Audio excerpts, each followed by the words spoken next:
materi Deoptri dari 12 Keperawatan 2. Kali ini saya akan membaca mengenai pelanggaran hak dan pengingkaran kewajiban warga negara. Yang pertama, pengertian hak dan kewajiban. Setiap warga negara memiliki hak dan kewajiban. Hak adalah segala sesuatu yang mutlak menjadi milik seseorang, di mana penggunaannya tergantung kepada orang tersebut dengan rasa tanggung jawab. Hak bersifat fakultatif, artinya boleh dilaksanakan atau tidak dilaksanakan. Kewajiban adalah sesuatu yang dilakukan dengan tanggung jawab. Kewajiban bersifat imperatif, artinya harus dilaksanakan. Yang kedua, macam-macam hak dan kewajiban. Hak dan kewajiban dapat dibedakan menjadi beberapa macam. Ada pun macam-macam hak sebagai berikut. Yang pertama, hak legal dan hak moral. Hak legal adalah hak yang didasarkan pada hukum dalam salah satu tatanan. Hak-hak legal berasal dari undang-undang, peraturan, hukum-hukum, atau arsip legal lainnya. Hak moral adalah hak yang berperan dalam struktur moral.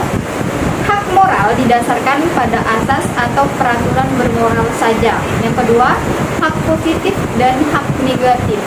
Hak positif berarti seseorang merasa berhak mendapatkan atau melakukan sesuatu, misalnya hak atas pendidikan, pelayanan, dan kesehatan.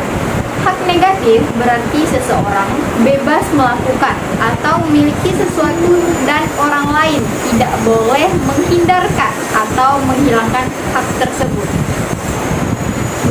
Misalnya, hak atas hidup dan hak mengemukakan pendapat. Hak negatif terdiri atas hak negatif aktif dan hak negatif pasif. Hak aktif atau independensi, yaitu hak untuk melakukan atau tidak berbuat seperti orang kehendaki. Hak pasif atau hak keamanan, yaitu hak untuk tidak diperlakukan orang lain atas hukum khusus dengan cara tertentu. Yang ketiga, hak khusus dan hak umum. Hak khusus timbul dalam suatu relasi khusus antara manusia atau karena fungsi khusus yang dimiliki satu orang dengan orang lainnya. Misalnya, dalam hak pinjam-meminjam, maka orang yang meminjam berhak mendapatkan kembali sesuai perjanjian. Hak umum dimiliki manusia, bukan karena hubungan atau fungsi tertentu. Hak ini dimiliki seluruh manusia tanpa kecuali. Di Indonesia, hak umum sering disebut sebagai hak asasi manusia atau biasa disingkat HAM. Yang keempat, hak individu dan hak sosial. Hak individu adalah hak yang dimiliki individu terhadap negara. Negara tidak boleh mengganggu individu dalam mewujudkan hak-haknya. Sama halnya pada hak negatif. Hak sosial bukan hanya kepentingan terhadap negara saja, tetapi juga sebagai anggota masyarakat dengan masyarakat yang lain. Misalnya, hak atas pekerjaan dan hak atas pendidikan. Yang kelima, hak absolut. Hak bersifat mutlak, tanpa pengecualian. Berlaku di mana saja, tidak dipengaruhi oleh situasi atau keadaan apapun. Curzon mengelompokkan kewajiban menjadi 5, yaitu kewajiban mutlak, publik, positif, umum, dan premier. Yang pertama, hak kewajiban mutlak, yaitu kewajiban seseorang terhadap diri sendiri yang tidak berhubungan dengan hak dan tidak mutlak melibatkan hak di lain pihak. Yang kedua, kewajiban publik, yaitu kewajiban yang berhubungan dengan hak publik, misalnya kewajiban untuk patuh terhadap peraturan dan hukum pidana. Yang ketiga, kewajiban positif, yakni kewajiban yang menghendaki dilakukan sesuatu, sedangkan kewajiban negatif tidak melakukan sesuatu. Yang keempat, kewajiban universal atau umum, yakni kewajiban yang ditujukan kepada semua warga negara atau secara umum. Kewajiban khusus adalah kewajiban yang ditujukan kepada golongan tertentu, bidang hukum tertentu, atau perjanjian. Yang kelima, kewajiban primer, yakni yakni kewajiban yang tidak timbul dari perbuatan melawan hukum. Setelah dibahas pengertian dan macam-macam ya, kita akan membahas mengenai pengertian hak dan kewajiban warga negara. Hak warga negara yaitu hak yang diterima setiap manusia yang berada di suatu negara tertentu. Hak warga negara dibatasi dengan adanya aturan yang berlaku di negara tersebut. Dalam kehidupan bernegara, setiap warganya wajib memperoleh hak sesuai dengan perundangan yang berlaku. Contoh hak yang dapat diperoleh sebagai warga negara yaitu hak mendapatkan perlindungan dari pemerintah. Pelaksanaan hak warga negara harus diimbangi dengan kewajiban. Kewajiban warga negara adalah semua hal yang dilakukan untuk memperoleh hak dari negara tempat tinggal. Menurut praktiknya, kewajiban harus dilaksanakan terlebih dahulu. Setelah melaksanakan kewajiban dengan benar dan penuh rasa tanggung jawab, maka hak akan datang sebagai balasan yang sesuai. Yang B, hak dan kewajiban warga negara dalam Pancasila. Hak dan kewajiban warga negara dijamin dalam Pancasila. Hak dan kewajiban warga negara diatur dalam nilai-nilai Pancasila yang dapat dibagi menjadi 3 teori, yaitu nilai dasar, nilai instrumental, dan nilai praksis. Yang pertama, hak dan kewajiban warga negara Indonesia dalam nilai dasar Sila Pancasila. Nilai dasar merupakan nilai yang bersifat tidak berubah dari waktu ke waktu atau tetap. Nilai dasar terdiri atas ketuhanan, kemanusiaan, persatuan, musyawarah, dan keadilan. Berdasarkan nilai-nilai yang terkandung dalam Pancasila, inilah warga negara Indonesia memperoleh hak dan kewajibannya sebagai warga negara dan sebagai individu. Berikut hubungan antara hak dan kewajiban warga negara dengan Pancasila. Pertama, sila ketuhanan yang Maha Esa. Sila pertama berisi tentang hubungan antara negara dan agama serta hubungan antar umat beragama. Di Indonesia ada 6 agama yang diakui oleh negara, yaitu Islam, Kristen, Katolik, Hindu, Buddha, dan Konghucu. Adapun nilai-nilai yang terkandung dalam sila ketuhanan yang Maha Esa sebagai berikut. Yang pertama, membina toleransi dengan sesama pemeluk agama. Yang kedua, membina kerjasama dan kerukunan hidup dengan sesama pemeluk agama. Yang ketiga, mengakui hubungan antara manusia dan Tuhan Yang Maha Esa sebagai hak pribadi. Yang keempat, mengakui kebebasan setiap warga negara untuk menjalankan ibadah berdasarkan agamanya masing-masing. Yang kedua, sila kemanusiaan yang adil dan beradab. Sila kedua, Pancasila, terkait dengan hubungan antara negara dan warga negara serta hubungan antara negara dan bangsa lain. Adapun nilai-nilai yang terkandung dalam sila kemanusiaan yang adil dan beradab sebagai berikut. Yang pertama, mengakui bahwa manusia sebagai makhluk ciptaan Tuhan Yang Maha Esa. Yang kedua, mengakui bahwa manusia memiliki derajat hak dan kewajiban yang sama. Ketiga, gemar melakukan kegiatan-kegiatan kemanusiaan. Yang keempat, berani membela kebenaran dan keadilan dalam kejujuran. Yang ketiga, sila persatuan Indonesia. Sila ketiga, Pancasila berisi tentang keberlangsungan tanah air dan bangsa Indonesia. Nilai-nilai yang terkandung dalam sila persatuan Indonesia sebagai berikut. Yang pertama, menempatkan kepentingan atau persatuan bangsa dan negara di atas kepentingan pribadi dan golongan. Yang kedua, bersedia berkorban untuk bangsa dan negara. Yang ketiga, menjunjung persatuan dan kesatuan berdasarkan prinsip Bhinneka Tunggal Ika. Yang keempat, membina kerjasama dan kerukunan hidup dengan suku lain yang ada di Indonesia.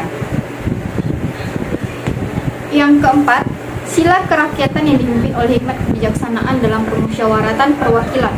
Nilai-nilai sila keempat Pancasila terkait dengan soal pengelolaan pemerintah negara. Adapun nilai-nilai yang terkandung dalam sila keempat sebagai berikut. Yang pertama, mengutamakan musyawarah dalam menyelesaikan persoalan dan membuat keputusan. Yang kedua, musyawarah dilakukan dengan semangat kebersamaan dan kekeluargaan. Yang ketiga, menghormati serta menjunjung tinggi setiap hasil musyawarah. Yang keempat, keputusan diambil dengan mengutamakan kepentingan bersama. Yang kelima, menjunjung kebenaran. Prinsip bahwa kedaulatan negara berada di tangan rakyat. Yang kelima, sila keadilan sosial bagi seluruh rakyat Indonesia. Nilai-nilai dalam sila kelima Pancasila terkait dengan soal upaya mewujudkan tujuan bersama hidup bernegara. Adapun nilai-nilai yang terkandung dalam sila kelima sebagai berikut. Yang pertama, menyadari adanya hak dan kewajiban yang sama untuk menciptakan keadilan sosial dalam kehidupan masyarakat. Yang kedua, bersikap adil kepada sesama tanpa membeda-bedakan suku, agama, golongan, jenis kelamin, dan asal-usul lainnya. Yang ketiga, mengusahakan terciptanya kesejahteraan bersama. Yang keempat, berusaha mewujudkan keadilan dalam kehidupan sosial.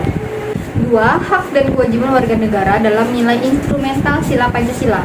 Nilai instrumental Pancasila merupakan suatu rangkaian penjabaran secara lebih kreatif dan dinamis atas nilai dasar Pancasila. Hak dan kewajiban warga negara disebut dalam Undang-Undang Dasar Negara Republik Indonesia tahun 1945 pasal 27 sampai 34. Contoh hak dan kewajiban warga negara menurut Undang-Undang Dasar Negara Republik Indonesia tahun 1945. Yang pertama, hak dan kewajiban dalam bidang hukum. Yang kedua, hak atas pekerjaan dan penghidupan yang layak. Yang ketiga, hak dan kewajiban bela negara. Yang keempat, kemerdekaan berserikat dan berkumpul. Yang kelima, hak asasi manusia. Yang keenam, hak memeluk agama. Yang ketujuh, hak dan kewajiban dalam pertahanan dan keamanan negara. Yang kedelapan, hak dan kewajiban memperoleh pendidikan. Yang kesembilan, kebudayaan nasional. Yang ke-10, hak ekonomi. Dan yang ke-11, hak mendapatkan jaminan keadilan sosial. Yang ketiga, hak dan kewajiban warga negara dalam nilai praksis sila Pancasila. Nilai praksis adalah nilai instrumental Pancasila dalam realisis praktik nyata di kehidupan sehari-hari, baik kehidupan berbangsa, bernegara, beragama, dan bernegara. Berikut contoh sikap yang mencerminkan nilai-nilai Pancasila dalam kehidupan sehari-hari.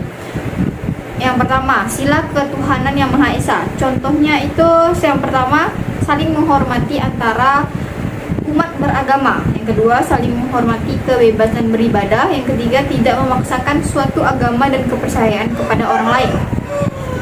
Yang kedua, sila kemanusiaan yang adil dan beradab. Contohnya, yang pertama, mengakui persamaan derajat hak dan kewajiban antar sesama manusia. Yang kedua, saling menyayangi antar sesama manusia. Yang ketiga, tidak semena-mena terhadap orang lain. Sila ketiga yaitu yang ketiga, sila persatuan Indonesia. Contohnya, yang pertama, rela berkorban untuk kepentingan bangsa dan negara. Yang kedua, cinta tanah air dan bangsa. Yang ketiga, bangsa sebagai bangsa dan bertanah air Indonesia. Yang keempat, sila kerakyatan yang dipimpin oleh hikmat kebijaksanaan dalam permusyawaratan perwakilan. Contohnya, yang pertama, tidak memaksakan kehendak kepada orang lain. Yang kedua, mengutamakan musyawarah dan mufakat. Yang ketiga, menerima dan melaksanakan hasil keputusan bersama. Yang kelima, sila keadilan sosial bagi seluruh rakyat Indonesia. Contohnya, yang pertama, menghormati hak-hak orang lain. Yang kedua, suka membantu orang lain. Yang ketiga, menjaga keseimbangan antara hak dan kewajiban. Yang C, pelanggaran hak dan pengingkaran kewajiban warga negara. Pelaksanaan hak dan kewajiban yang tidak seimbang dan berat sebelah akan menimbulkan pertikaian, konflik, permusuhan, dan kekerasan. Namun, dalam kenyataannya, pelaksanaan hak dan kewajiban negara terhadap hak-hak dasar warga negara tidak selalu berjalan dengan mulus. Pelaksanaan kewajiban negara terhadap pelaksanaan hak-hak. 1. Faktor penyebab terjadinya pelanggaran hak dan pengingkaran kewajiban. Pelanggaran hak dan kewajiban tidak terjadi dengan sendirinya. Terjadinya hal tersebut disebabkan oleh beberapa faktor. Ada 2 faktor penyebab terjadinya pelanggaran hak dan pengingkaran kewajiban, yaitu faktor internal dan faktor eksternal. Yang kedua, pelanggaran hak warga negara. Pelanggaran hak warga negara adalah setiap perbuatan seseorang atau kelompok orang, termasuk aparat negara, baik disengaja maupun tidak sengaja, atau kelainan yang secara hukum mengurangi, menghalangi, membatasi, dan atau mencabut hak asasi seseorang atau kelompok orang, atau tidak memberikan apa yang menjadi hak warga negara yang dijamin oleh undang-undang, dan tidak mendapatkan atau dikhawatirkan tidak akan memperoleh penyelesaian hukum yang adil dan benar berdasarkan mekanisme hukum yang berlaku. 3. Pengingkaran kewajiban. Pengingkaran merupakan proses, cara, atau perbuatan mengingkari. Pengingkaran juga dapat diartikan sebagai pelanggaran. Pengingkaran kewajiban warga negara merupakan pelanggaran warga negara terhadap kewajiban-kewajiban yang ditentukan pemerintah. Contoh perbuatan yang mencerminkan sikap pengingkaran kewajiban. Yang pertama ada korupsi, yang kedua tidak ikut serta dalam pembelaan negara, yang ketiga pelanggaran lalu lintas, yang keempat tidak taat pajak. Yang keempat, upaya penanganan pelanggaran dan hak pengingkaran kewajiban warga negara. Pelanggaran hak dan pengingkaran kewajiban dapat diminimalisir dengan cara mencegah timbulnya faktor penyebab terjadinya pelanggaran. Untuk mencegah berbagai kasus pelanggaran hak dan pengingkaran kewajiban warga negara dapat dilakukan dengan cara berikut. Yang pertama, supremasi hukum dan demokrasi harus ditegakkan. Yang kedua, mengoptimalkan peran lembaga-lembaga selain lembaga tinggi negara yang berwenang dalam penegakan hak dan kewajiban warga negara. Yang ketiga, meningkatkan kualitas pelayanan publik untuk mencegah terjadinya berbagai bentuk pelanggaran dan pengingkaran kewajiban warga negara oleh pemerintah. Tindakan penanganan dilakukan oleh lembaga-lembaga negara yang mempunyai fungsi utama untuk menegakkan hukum. Yang pertama, Kepolisian Negara Republik Indonesia. Yang kedua, Tentara Nasional Indonesia. Yang ketiga, Komisi Pemberantas Korupsi. Yang keempat, Lembaga Peradilan. Yang kelima, partisipasi masyarakat dalam upaya penanganan pelanggaran hak dan pengingkaran kewajiban warga negara. Penanganan pelanggaran hak dan pengingkaran kewajiban warga negara tidak akan berhasil tanpa dukungan dari masyarakat. Contoh partisipasi masyarakat dalam upaya penanganan pelanggaran hak dan pengingkaran kewajiban itu dibagi menjadi 4 lingkungan. Yang pertama, lingkungan keluarga. Partisipasi masyarakat dalam penanganan pelanggaran hak dan pengingkaran kewajibannya itu ada 3. Yang pertama, menghormati dan menghargai seluruh anggota keluarga. Yang kedua, menaati peraturan yang disepakati bersama keluarga. Yang ketiga, masing-masing anggota keluarga menjalani kewajiban dan haknya dengan baik. Lingkungan yang kedua yaitu lingkungan sekolah. Partisipasi masyarakatnya yang ada 3. Yang pertama, seluruh warga sekolah memahami kewajiban dan haknya di sekolah. Yang kedua, taat dan patuh pada tata tertib sekolah. Yang ketiga, belajar dengan sungguh-sungguh. Terus lingkungan masyarakat. Yang pertama, saling menghargai dan menghormati antar warga masyarakat. Yang kedua, membina kerukunan antar warga masyarakat. Yang ketiga, saling mengingatkan tentang hak dan kewajiban masing-masing sehingga tidak ada silang sengketa. Yang terakhir, lingkungan berbangsa dan bernegara. Partisipasi masyarakatnya yang pertama, patuh pada peraturan atau undang-undang yang berlaku. Yang kedua, melaksanakan kewajiban terlebih dahulu, baru menuntut hak. Jangan menuntut hak tapi lalai akan kewajiban. Yang ketiga, mendukung semua kewajiban pemerintah yang berpihak kepada rakyat. Apabila ada kebijakan yang kurang tepat, dapat disampaikan melalui wakil rakyat. Sekian bacaan saya mengenai pelanggaran hak dan pengingkaran dari saya ucapkan terima kasih.